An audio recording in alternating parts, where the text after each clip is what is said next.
want to fuck Beyonce and Rihanna. We'll see which one of those things happen first.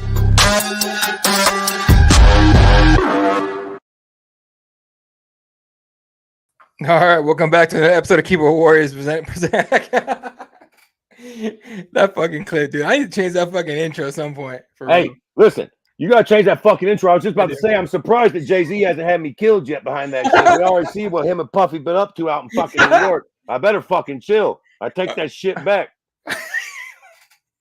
Okay, real quick. Keyboard Warriors presented by KCRPress.com. I made a lot of Ray Kirby. Okay, I know about the Diddy stuff. We're gonna start on some non-MMA shit because now you got my attention. Okay, I know the Diddy shit. Everyone's read the indictment, all this shit. What is Jay-Z had to do with that? I mean, to be fair, all jokes aside, I don't want to get. I don't really know. Yeah. It's been rumors about Jay doing weird shit for a long time.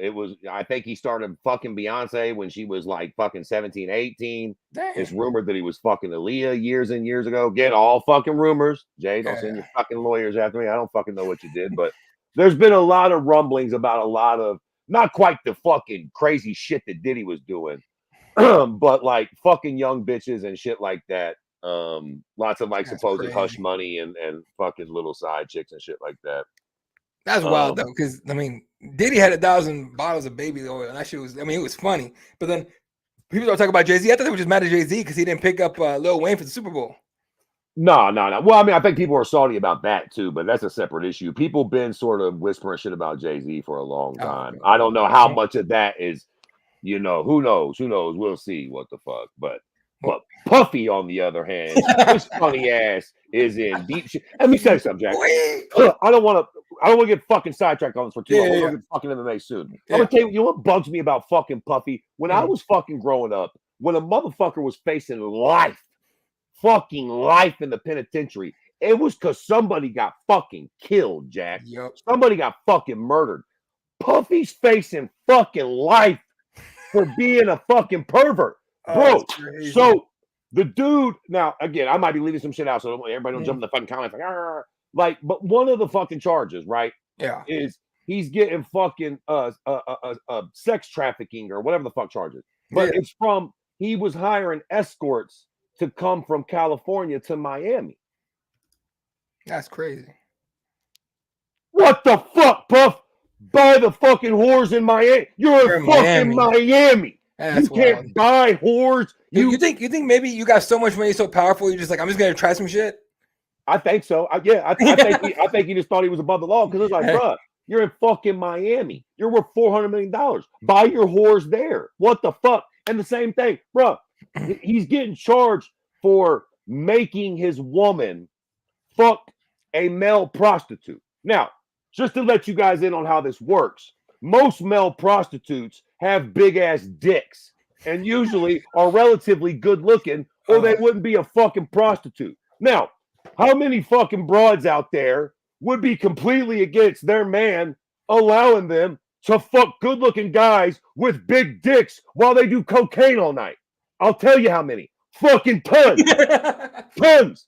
That's a fucking dream to most broads. I get to fuck him and other hot guys and get high off my tits 24/7. Puffy, pick one of these fucking broads that want to do that. Oh, man. Why would you make a bitch that don't? You about to go to prison for life over a bunch of shit that you could have just done.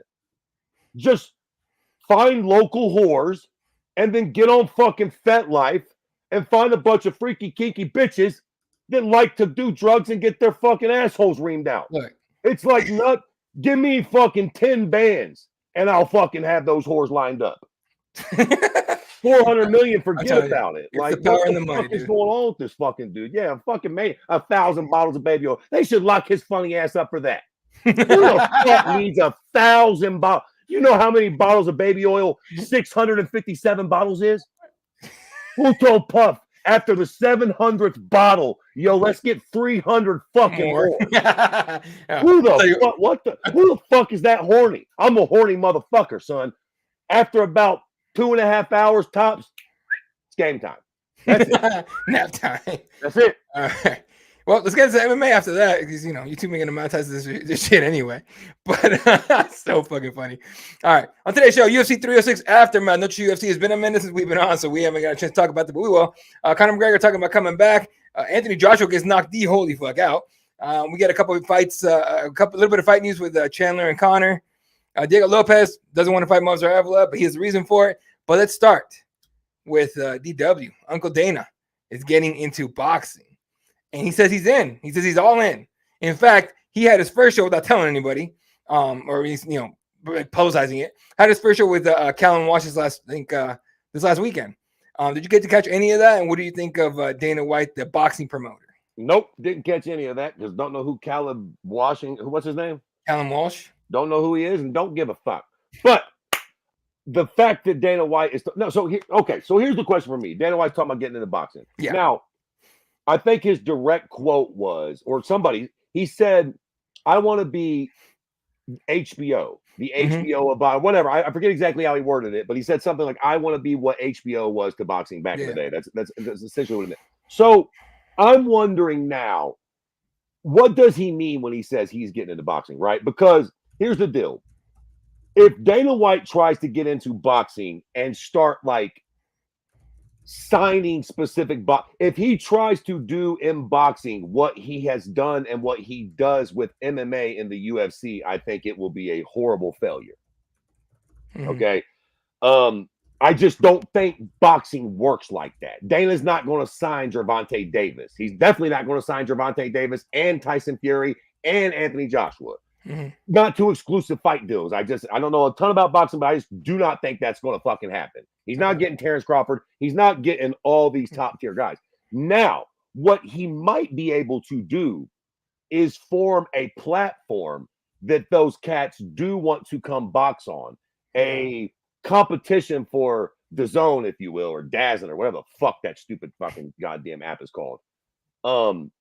So I think it very much depends on what he means by getting in the boxing business. I think if him and Turkey Al-Sheikh try to create a platform, I think that will work a lot better. I think what Dana White can do for boxing is more on the production end of things. Okay. Like the way the UFC is able to put their shit together. But I don't think, again, what he's done with MMA, you can't do with boxing.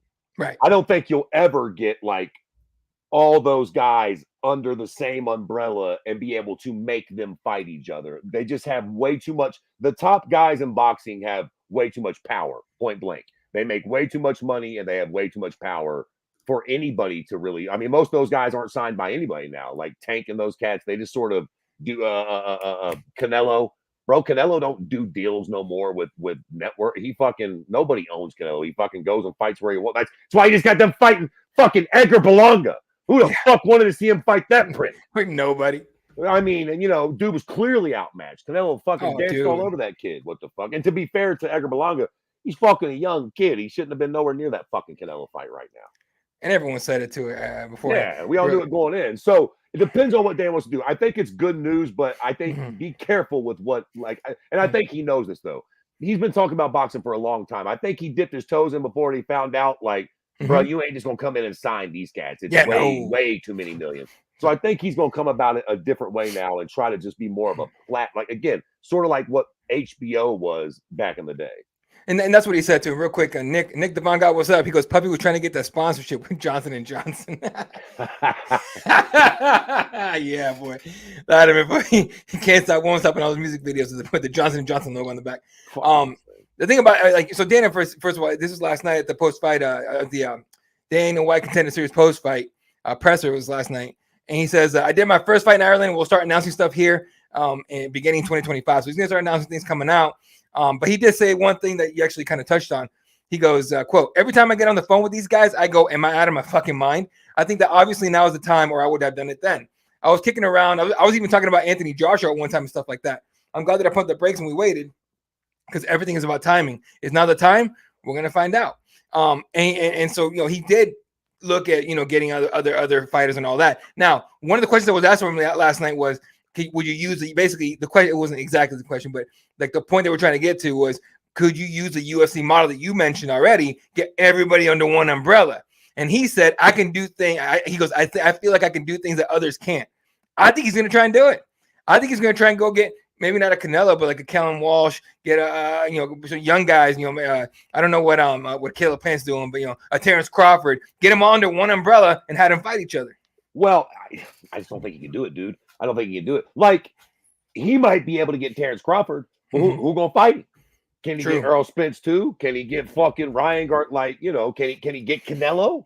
Like, I just don't know. I just don't. Even if he can get one or two of these guys, I just don't think he can get the other guy. Maybe I'm wrong, but it just seems like that's too much. And here's the problem with boxing, right?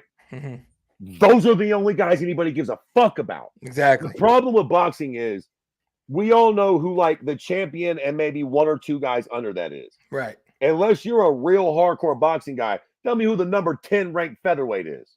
Right. You know what I mean? Tell me who the number 10 ranked heavyweight is. We all know Anthony Joshua or fucking Dubois, or whoever the fuck he fought. Like, we know the first 5 or 6 guys. Bang Jang. Name the fucking 12th guy. In MMA, I'm sure we can. But in boxing, and so the problem is the only money in boxing is with those guys. Like, again, the young guy that Dana is promoting now, whatever, good kid. Nobody gives a fuck. You know what I mean? Maybe Dana White can help this kid get, but even then, nobody cares until he fights a name. And how do you get that name? How do you get a Dimitri Bivol? How do you get a Canelo? How do you go get the dude to make this guy something? Now, maybe they're going to try to do that. Maybe they sign a Caleb and then they try to go hard to just get a guy to bring a guy over, so to speak. Yeah. But I don't know. If they could actually sign the guys, that would be crazy. But it's too much fucking money, man. It's a lot of money. So a lot of money. Like, these cats are, some of the hiring guys are getting. I don't even know what the fuck Gervonta Davis got for his last fight, but like, too much. Yeah, too much for that. Anyway, but and that, not only that, he's got to battle these other big type promoters been doing it forever. Eddie Hearn, Bob Arum, the Warren guy, Al Heyman's there. Frank Warren, thank you, Frank Warren. Yep. Like, you got all these guys. Now, what he has going for him is Sheik Turkey, right? He goes, quote, "There's a million reasons not why now is the time. If you notice, as far as boxing goes, even as much money as Sheik Turkey is throwing to this thing, television deals aren't really abundant right now. There's just a lot of things that I think I can do that other people haven't done yet." And that was Dana White saying, but he's got Sheik Turkey behind him, dude. Sheik is the one that pumped all that money into 306 into Noche UFC. He's the one that pumped all that money. So he's got all kinds of money to throw at shit. Maybe he will be able to do it, dude. Maybe he will be able to do it one step at a time. Right. It just and when I say by maybe, I don't necessarily mean sign all the big stars at first. I mean, maybe he can make us care about the up and coming boxers. Right. It's a hard sell, but with the right production and the right story, maybe he can sort of, because boxing on the highest level is fine. Yeah. Anthony Joshua just fought Dubois. Like, when a big fight happens, it does what it's supposed to. Especially like, you get a fucking Deontay Wilder, Tyson Fury sort of thing going. Fucking Tank Davis. If Canelo fights Terrence Crawford, these fights already do what they're supposed to do. But again, who's the 5th guy under Terrence Crawford? Right. Yeah. Who's the 6th? No one. I mean, again, boxing heads do, but how do we make that guy a common household name like Tony Ferguson? I don't know that, but maybe Dana does. And that's the question, right? Well, we'll see. I'll be pretty pumped if he's able to somehow pull it off. Just because it's so improbable. Who knows? All right. Speaking of Anthony Joshua, unfortunately for him, got knocked out in a massive upset. Like, Daniel Dubois was not supposed to beat him. I don't know what the odds were, but it was supposed to be like, I didn't bother tuning in because I thought AJ was going to win. And then someone texted me, like, "You just see how AJ got knocked the fuck out?" I'm like, what? I had to run to Twitter and be like, what the hell? And yeah, dude, nasty shot, drops and finishes him. And of course, everyone starts going, "Oh, goes Nathan Joshua gonna retire, whatever." And he's like, "I'm not gonna retire, I'm not done, I'm gonna keep going." But what did you think of that? Did you watch the fight at all? And what did you think of the finish? I didn't watch the fight, but I did see the highlights. Yeah. The finish was brutal, man. Nasty. I don't know. Again, I don't really know enough about boxing to really speak on it. Yeah. So I don't want to get too cute here, but is it too fucking soon to say that Anthony Joshua was a little fucking overrated? I mean, hey, they've been saying it for years, dog. he beat Klitschko, so Yeah. fair enough, right? Like, and that's the one that sort of got him there. Yeah. But Jesus Christ, son, since then he's been stopped by what was the fat Mexican prick's name? And Andy Ruiz. Andy Ruiz stopped him. Fucking the little fucking small Ukrainian prick that just beat Tyson, beat him twice. Usyk, yep. Usyk beat him twice. Who else am I missing? Didn't he lose to somebody else or something? He just got knocked out by Dubois. I feel like maybe he lost another one too. Like, I mean, shout out to Anthony fucking Joshua for being able to just keep selling fights. What the fuck? Because to be fair, I think he will still do good. I mean, he probably shouldn't retire. He'll do all right. Like if they have lined up Anthony Joshua and Deontay Wilder tomorrow, that's exactly what's gonna happen. I'll watch it like a motherfucker. I'll watch it like a motherfucker. I will actually sit and watch that whole fight. If they make that, that's a fight I've been wanting to see. Exactly. Everyone's like, I want to see him against Tyson Fury. I'm like, oh, I'm sorry. You want to see AJ get peppered to shit and lose? Okay. Like, he had no shot against, and now clearly he's had no shot against him. The one guy I want to see him against, well, it wasn't even like Francis. I didn't want to see Francis against AJ. I wanted to see AJ against Deontay. And now we might actually get that shit. So that is something that I think boxing can definitely take from MMA. Yeah. We're used to our heroes losing. Yeah. So when they lose once, we don't just fucking throw them in the shit can.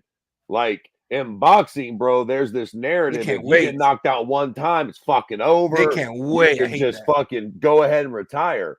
It seems nice that maybe now we're getting a little. I mean, Anthony Joshua's been knocked out a bunch of times, but this motherfucker keeps selling out Wembley or wherever the fuck he's at over there. Every time he fights in London, they sell the fuck out of it.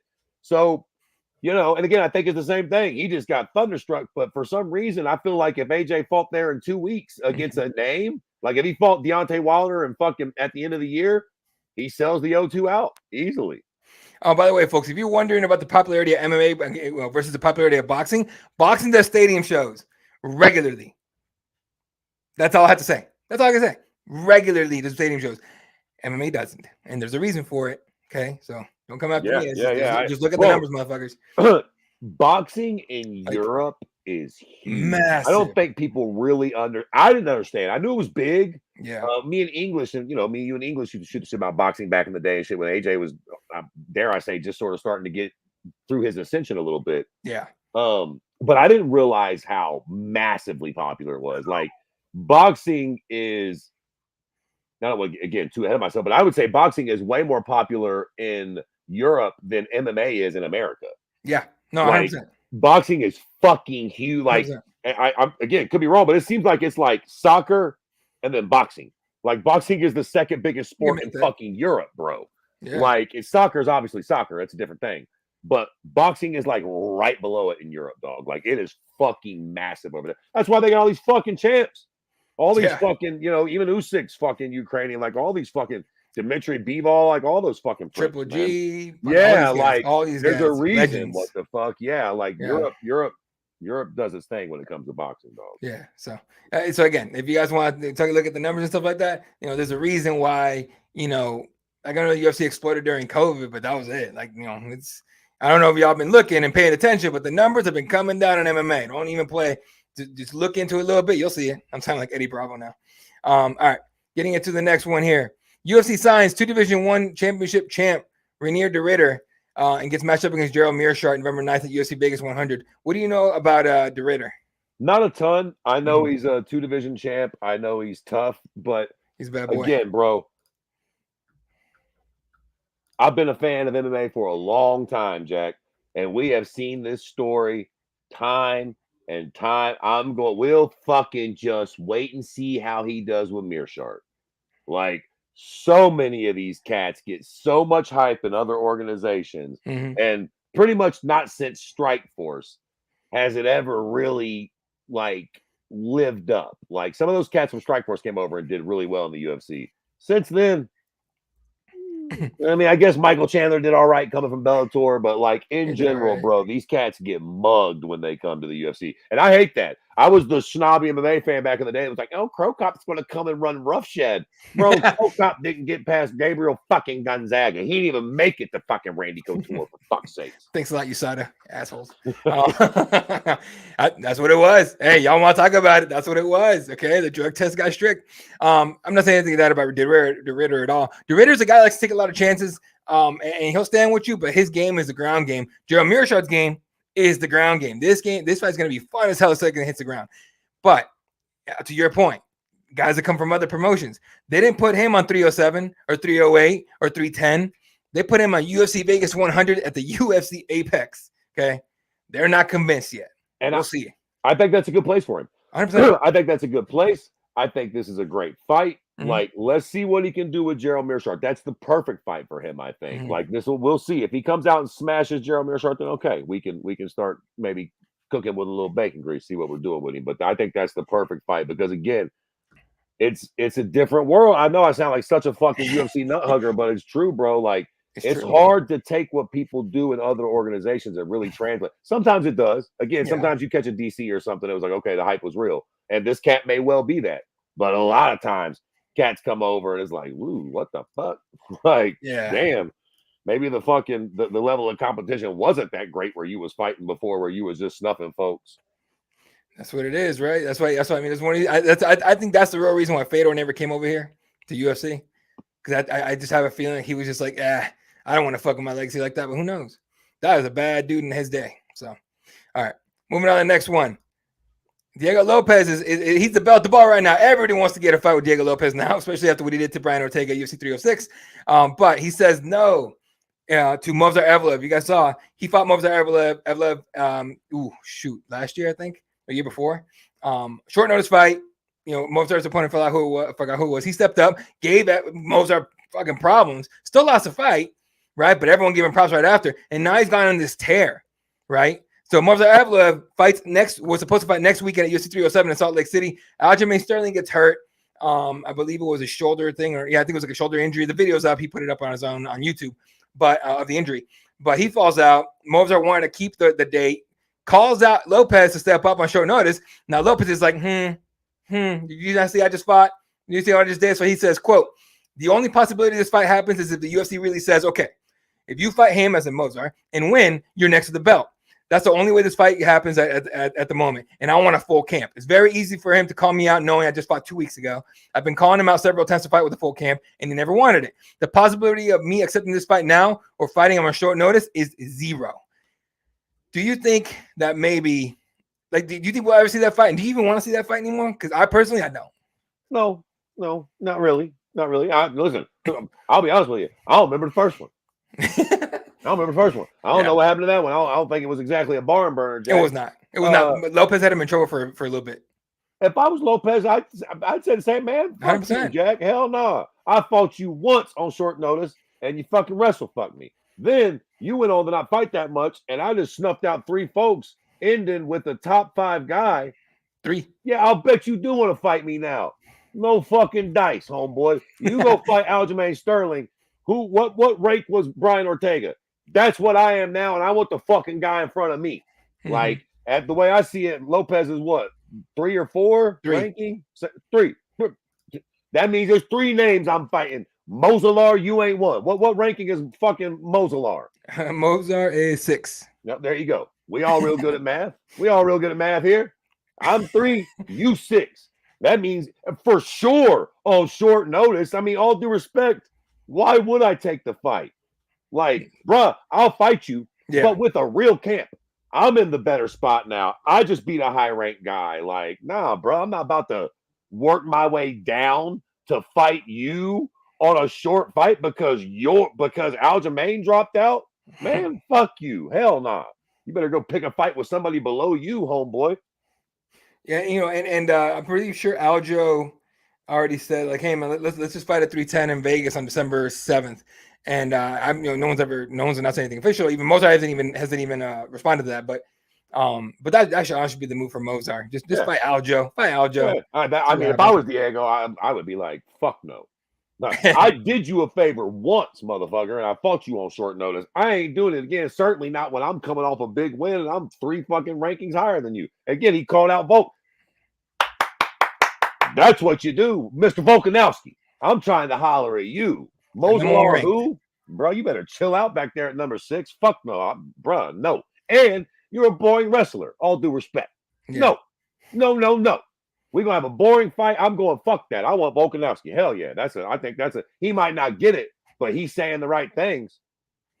Yeah, and he wants Volkanovski in December, or he wants to be the backup fighter for the title fight, which is Ilia Topuria against Max Holloway here in next month, I think it is, or that 1 month after. Either way, hey, he's got, dude, the world is his oyster. All right, Diego Lopez is running fucking wild at 145. I think I agree with everything he's doing here. That smart.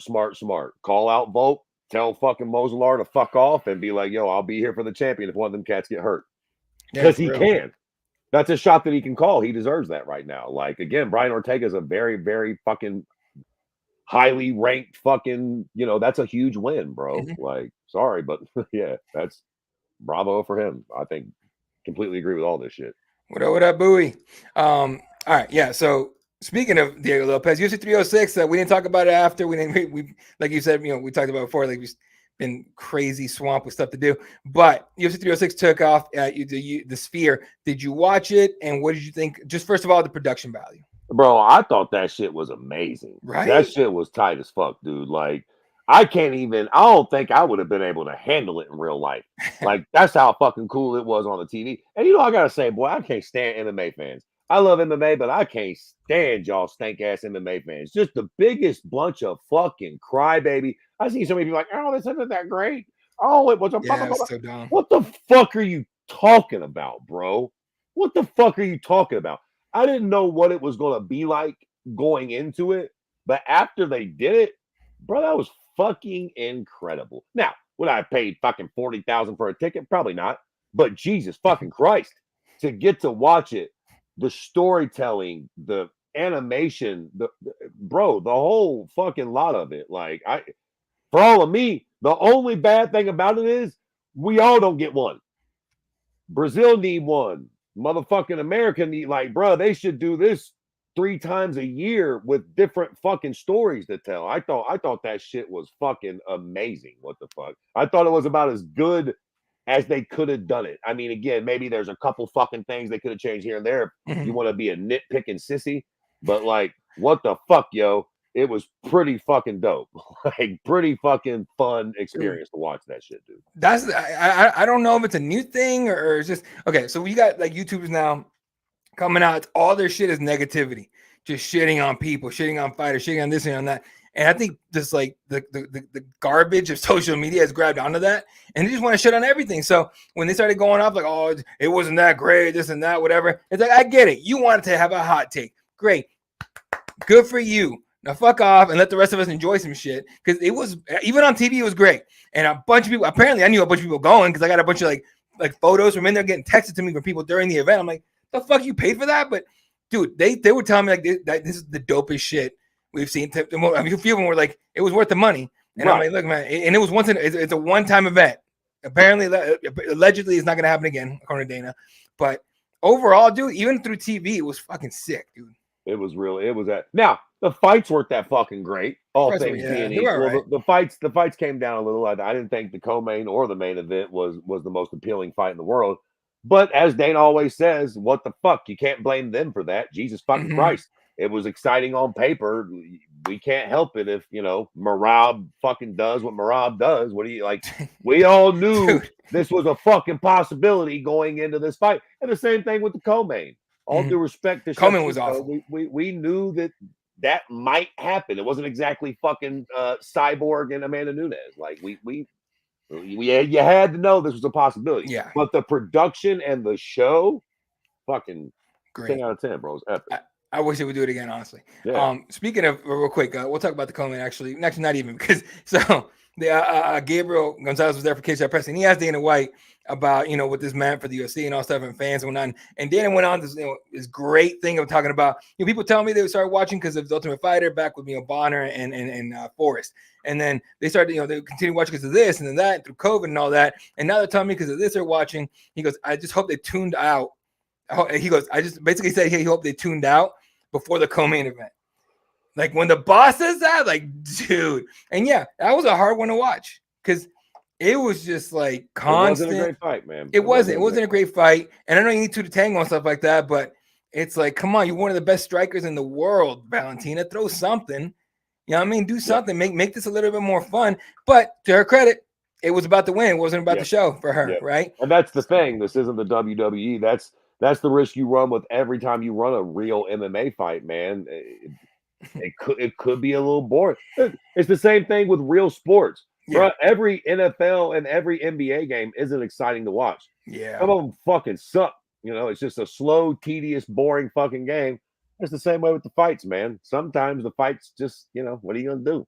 Sometimes the Super Bowl is fucking 12 to fucking 15 and it fucking sucked. It is what it is. Like, it's just, there's no way to get around it. No, you're right. Real quick, just because I forgot to say before we start, when we started, we're live on YouTube, Twitch, Twitter, Instagram, and now Rumble, because I had time to fucking set that bitch up. So we're on Rumble now. So hello, you fucking weirdos, weird alpha male people. I don't know how many fucking people are actually watching this, but goddamn it, if you're watching, fucking share it. Your timeline ain't that goddamn special.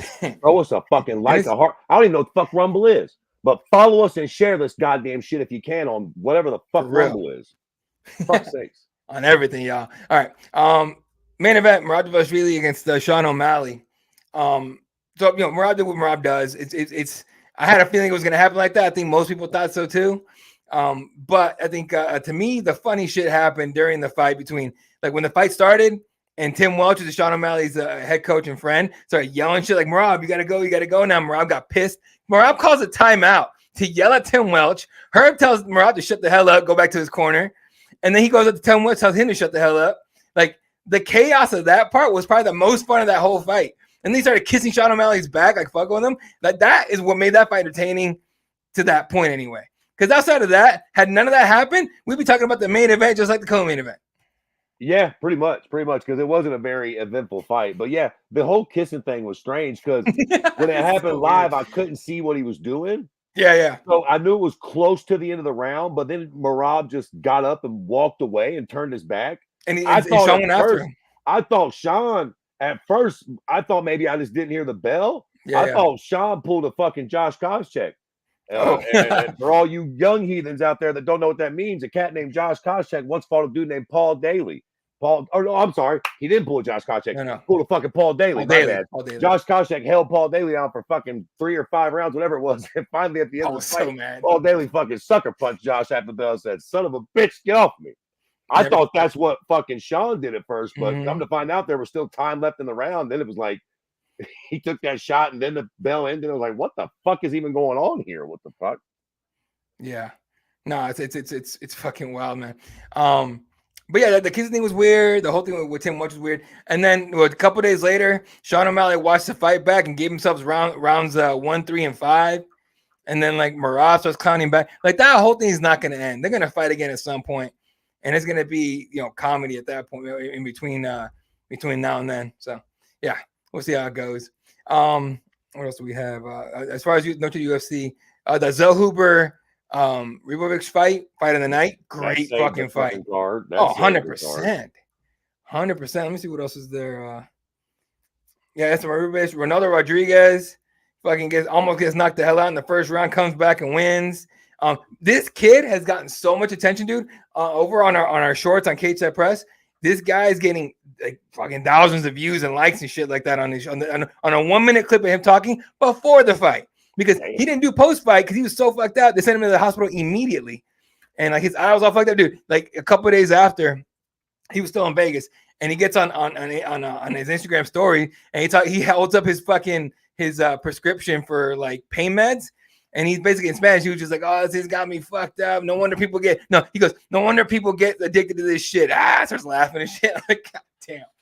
Kid's a wild boy. But, you know, Mexico loves him. And so we'll see what he has next, man. But almost getting knocked out in the first round, that was rough. They didn't. So I didn't. Chihuahua. The Chihuahua guy, that was special. Rosas. Yeah. But Norma Dumont, forget Norma, but that gash she left on Aldana, woo, that's got to be the worst cut I've ever seen. It's one I can't of think them, of a dude. worse one. It was a really bad one. That was like some Marvin Eastman type shit. For real. Oh shit. And then yeah, Roy versus Jones Jr. Decision's the first fight of the night.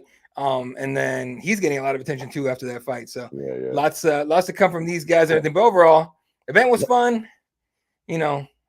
And yeah, the event was great, but the fights were a little lackluster. But again, what are you gonna do? There's no fucking, you can't control how the fights play out. yeah, you can't. I don't subscribe to this idea, but you can't script the Super Bowl for the Chiefs every year, unfortunately. Right. Exactly.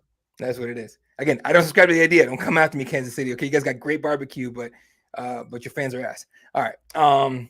What else do we have today? Running out of time here. Let's talk Conor McGregor. Conor McGregor said he's going to come back in 2025. So he's been like loud about this. He has 2 fights up in his UFC contract, according to him. He intends to fight them both in 2025. Okay. And then he told the and I forgot exactly. Apologies for not being able to cite the source exactly, but he talked about the BKFC president Dave Feldman. He told him he's going to fight BKFC. Okay, what do you think happens once he's a free agent? Well, I don't think he fights in BKFC unless he fights twice in the UFC and just gets trounced both times. But even then, I think Conor's name is so fucking big. I think he could still go box a fucking Pacquiao or some shit like that. I'm not saying he'll never do bare knuckle, and you never know with fucking Conor, but I don't know, bro. He fucking makes too much money. Who the fuck's gonna pay Conor and bare knuckle? And then again, who's he gonna fight over there? Fucking Mike Perry? Like, I mean, maybe. I don't doubt that he wants to do it. He's fucked in the head. Probably fucking zooted off his tits half the time when he's watching that shit. Like, I don't doubt that Conor would fucking knuckle up with you. But the business side of it, is Conor actually going to go box bare knuckle after these two? Let me tell you something right now. Let's be fucking crystal clear. If he wins these 2 fights, bare knuckle can fuck off. He owns part of bare knuckle too. He can own all bare knuckle. If he wins these 2 fights, let me go further than that. If he wins these 2 fights, he's not going nowhere. Bare knuckle, boxing, no goddamn where. The UFC will throw the bank at him and he will fight fucking, Islam, or fucking Habib will come back, or it'll be some fucking insane thing. If he wins these 2 fights, it will change everything. If he loses them, I don't think the UFC is going to keep paying him fucking millions and millions and millions of dollars to come in and fucking lose. So if he loses both fights, they might be like, all right, well, we're going to have to part our ways with Conor. He lost his last 5 fights or whatever. He was a good kid, but he's over the hill, so on and so forth. Even at that point, though, I just don't see Conor bare knuckle boxing in the next year or two. I'm not saying never, but I just feel like he's got to lose a lot of. He's still too fucking popular for that, man. I mean, I know he owns part of the company, but Conor's a good businessman. What does that mean, Conor? Say you do fight Mike Perry. That'll be a huge event, but it's not going to make bare knuckle take off no more than it is. Like, they will tune in because you're fighting there, Conor, but you're not going to make millions of fucking fans out of bare knuckle boxing. It's cute. It is what it is. But MMA, the same way that Dana's thinking the slap shit, like, MMA was a once in a fucking generation thing. Like, bare knuckle boxing's cute, celebrity boxing is cute, slap is whatever. Oh shit, weird. Oh, I think Fred's internet went to shit. Oh, he'll be back. All right. So anyway, Conor says he's gonna fight too. Oh, real quick, let's catch him some comments here. Rick, what's up, dude? I'm not gonna lie to you. You got some professional memory on what you're talking about. Little Mikey's wife. Force him back to work. What are we talking about? Yeah, all right. You're at to remind me, dude. Boy, you don't have Rumble, but you like the video. I appreciate you. You're the man. So Conor says he's gonna fight both fights this year. He did say Dana did come out like maybe a couple weeks ago, a week ago, saying his opponent is to be determined because Michael Chandler took a fight against Charles Oliveira. So Chandler's gonna fight Oliveira, I think in 310 or 310, 309, whatever it was. I'm gonna fight him, and Chandler makes it through that unscathed and not broken, not injured, whatever. He'll probably get the Conor fight early 25, maybe February. Internet took a shit. Yeah, Fred's got to fix his internet. But anyway, so we'll maybe get that fight early 25. We'll see. I won't be surprised if they throw somebody else at Conor. Maybe because I don't think Chandler's gonna get out of that fight clean. You know what I mean? That's gonna be a tough fight to go through clean, the way as wild as Charles Oliveira can get. So we'll see what happens with that. All right. While we wait for Fred to come back, let's go over a few other things. See what else do I have on the. Actually, that was kind of it. So let's just go over some of the graphics here we got going. DC saying that he don't think Stipe or John Jones is gonna fight Tom. A lot of people jump on this headline because it was a headline. It's not about he doesn't think he's gonna fight him. He thinks if those guys get hurt, is what he's saying, right? But even then, I don't think he fights him. I do think you're gonna get Tom Aspinall, Cyril Gane, but I think what happens is no matter who wins at 309 in New York, I think Chandler and Charles is 309. But anyway, whatever happens at 309 in New York, I think both those guys are done, and I think they get Tom will become the outright undisputed champion, and then we'll get Cyril Gane against him, and so a lot of people are like mad because they want to see John Jones fight Tom Aspinall, and I get it. But there's really not a lot. There's nothing for John Jones to really gain out of it other than shutting a bunch of people up. They're saying he's ducking them. There's really not much to gain for John Jones. For Tom Aspinall, the world is to gain. The world. So, don't get it twisted. This fight between John Jones and Stipe Miocic is not about the fight itself. It's about the titles. It's about the fact that you can make an argument, if not outright believe, that Stipe is the greatest UFC heavyweight of all time. And if John Jones beats him, then he cements himself as the greatest UFC fighter, greatest MMA fighter of all time. And I think that's what the aim is for John Jones. That's why he's not fighting, a Tom Aspinall or whatnot, because the fight is about the legacy and the story. It's not about the actual fight, because who here really believes Steve is going to beat John Jones? Like, I have a real hard time believing that. So let's see. We got Fred back. What up? Jesus fucking Christ, this internet. Holy shit. Yeah. So anyways, I fucking doubt it. All right. Yeah. I doubt Conor does bare knuckle boxing in the next year or two, but we'll fucking see. Yeah. Speaking of opponents for Conor, Dan Hooker threw his hat in the fucking in the ring. He wants a Conor fight. And based on Dan Hooker's fight style, I'm not against it. So that'll be fun. That happens. What else we got in terms of headlines? I think that's kind of it, dude. We got a couple contracts went last night. Fights were all right. And this gym. First of all, no, let me go back. This is a fucking hell of a fight. Against Petr Yan. I didn't see that. Dude, this fight came out and people no one was talking about it. I'm like, what the fuck are you guys not looking at here? This is a hell of a fucking fight. So then are they doing the Umar Nurmagomedov fucking Merab fight? Is that the insinuation? That's what it looks like. That's what it looks like. All right. Or at the very least, Merab's going to wait for the winner of this then. Like, Davison Figueiredo was the only other cat who was in the running. Yeah, I think it's gonna be Umar. It really should be Umar. Now a lot of people are like, Umar's gonna wipe the floor with Merab. Like, relax. Let's just wait and fucking see. Could happen. But if he does, he does. Yeah. Welcome to MMA. Like, if he does, he does. If he does, he does, and everyone somehow will find a way to call Umar boring too. So if he does, it will be boring probably. But it is what it is. What are you gonna do? What the fuck? Like, let's just wrestle each other. Yeah. And this fight that a lot of people. We didn't really want to see Nick back after what we saw 260. I can't remember. I forgot the one in Vegas last time we fought Robbie Lawler. But forever ago. But nobody really want to see that, right? The thing is, what people understand is Nick was hurt. He was injured going into that fight, like back injury and all that, couldn't do anything.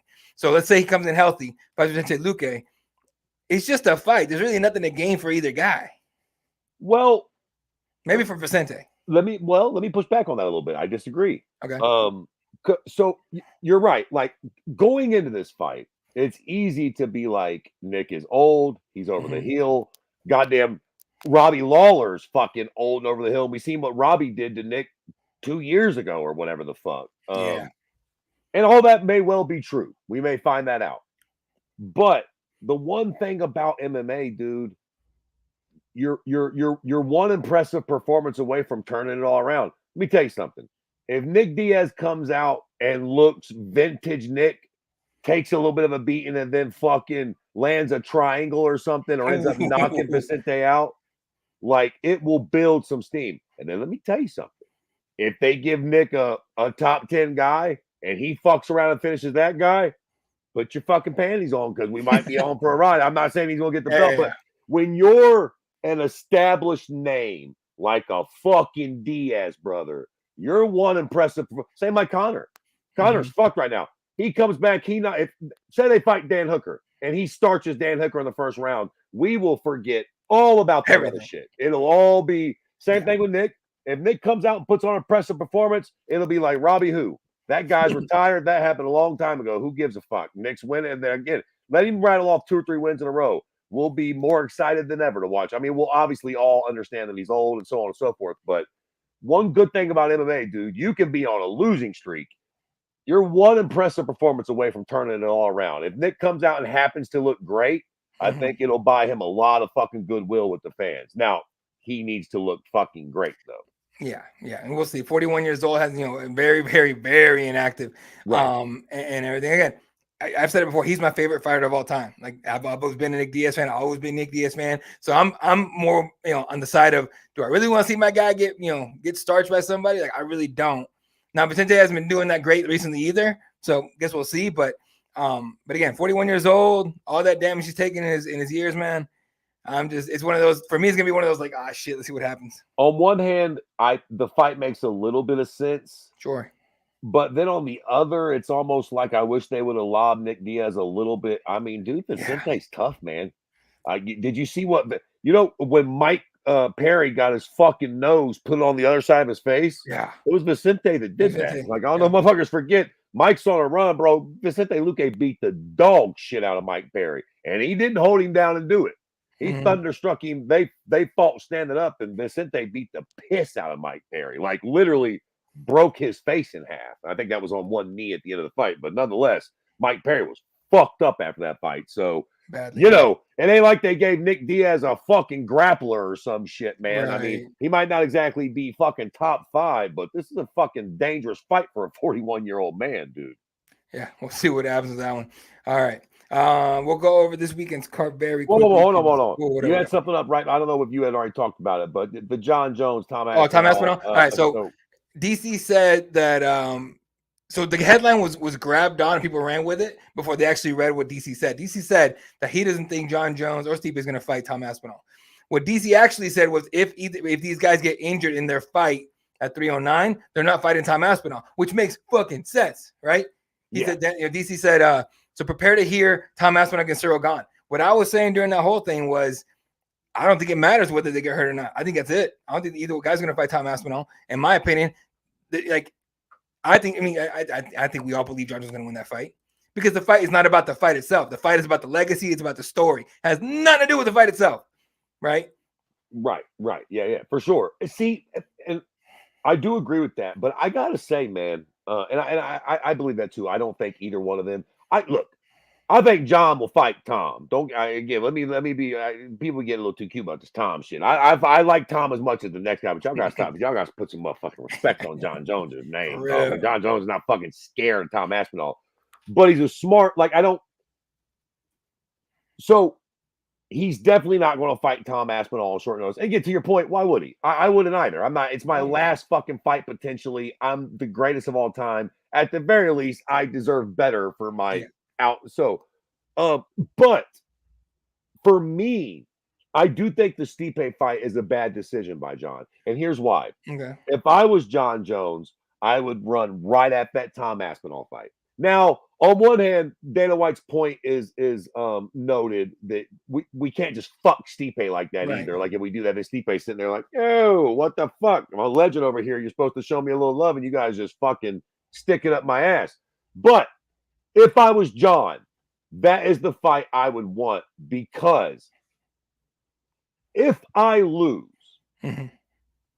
I lose to Tom Aspinall, the heir to parent. And motherfucker, you caught me in my last fight, Tommy.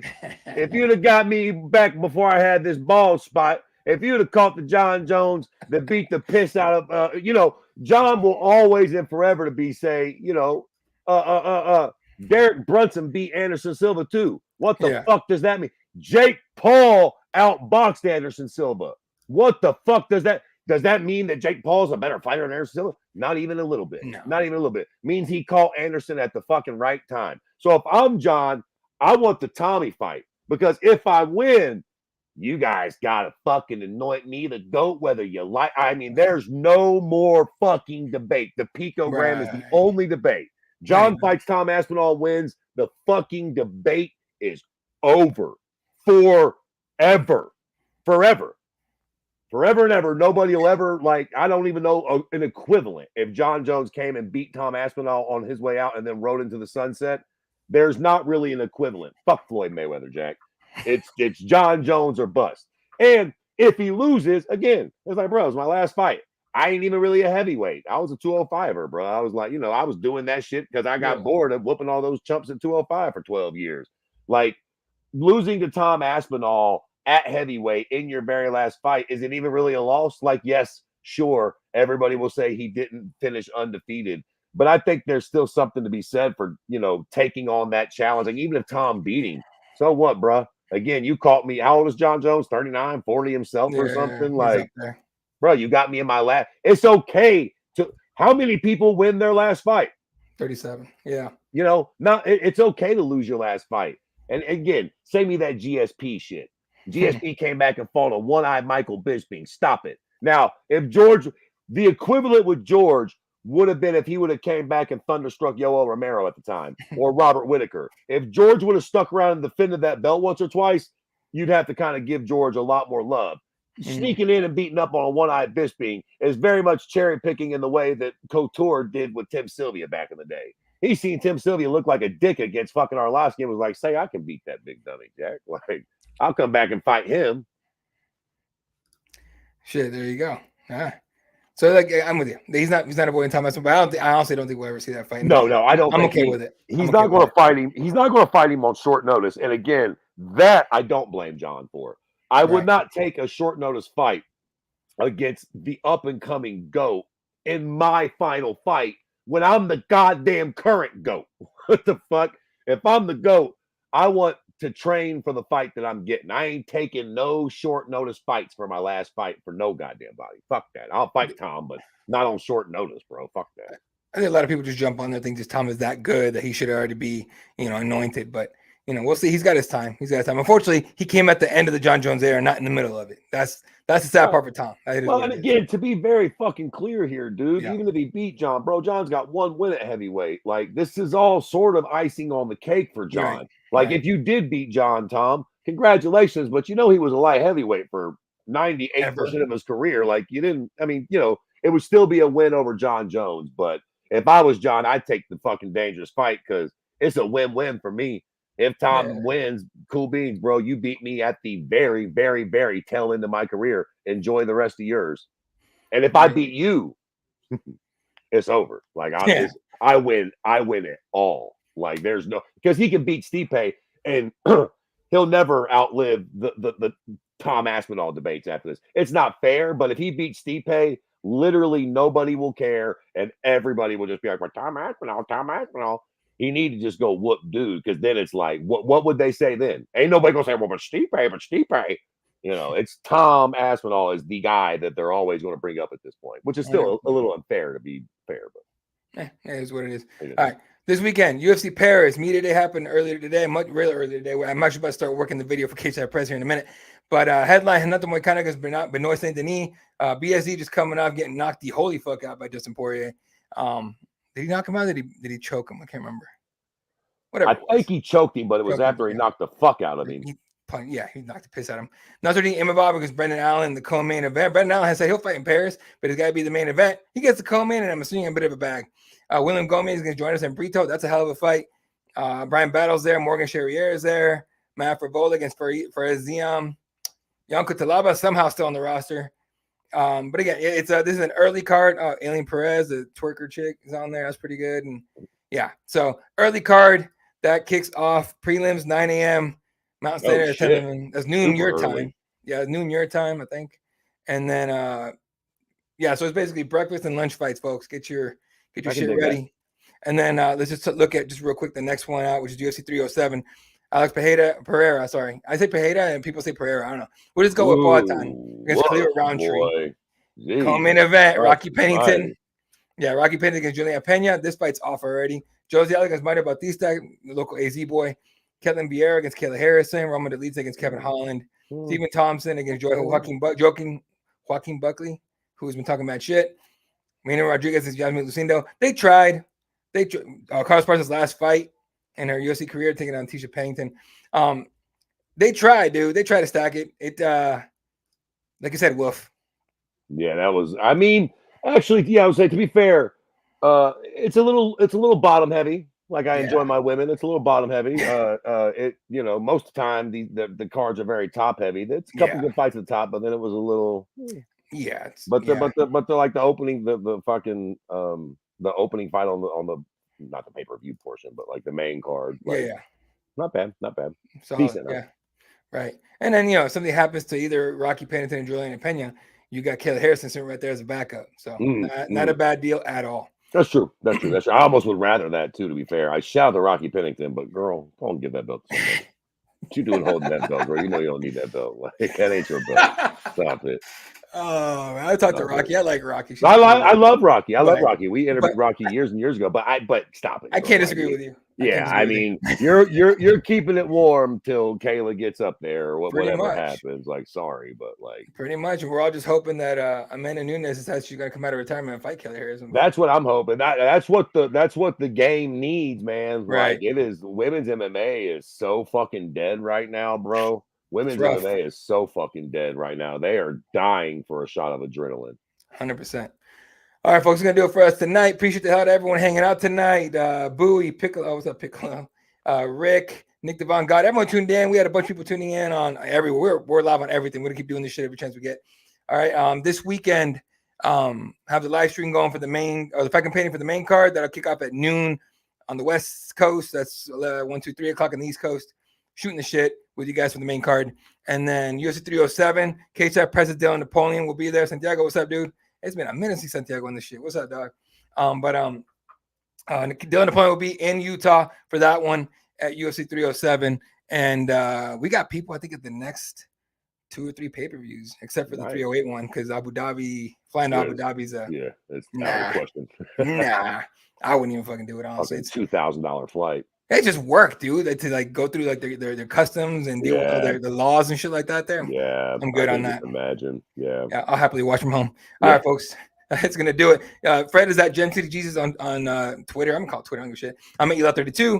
KSR Press on everything: Instagram, Twitter, again, YouTube, Rumble, everything, just everything. You can find us on there. KSRPress.com for all your MMA news.